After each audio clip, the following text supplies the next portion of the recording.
Waqt l-omelija fil-Qudiesa Pontifikali fl-okkażjoni ta' Jum l-Indipendenza, l-Arċisqof ta' Malta Pawlu Cremona stqar li bħala poplu matur u bħala ansara il-Maltin ma jistgħux jisoddu widnejhom għall-għajta ta' min għaddej minn problemi bħal persekuzzjoni. Tkellem dwar dawk kollha li qed jiġu mkeċċija minn arthom jew ikollhom jaħarbu minn pajjiżhom minħabba l-persekuzzjoni.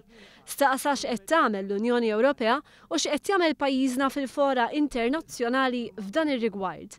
L-Arċisqof stqar li l-karba ta' min qed ibati hi ferm differenti mill-karba ġusta li pajjiżna spiss jagħmel li ċ-ċokon tagħna ma jiflaħx għan-numru kbir ta' emigranti li jsibu ruħhom fostna.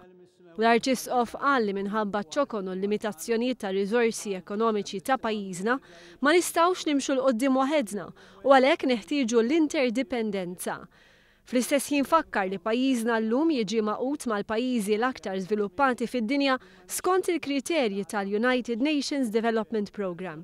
Min barra li appella l-għaqda nazzjonali, appella wkoll biex il-poplu Malti jibqa' fidili jitwemmin tiegħu.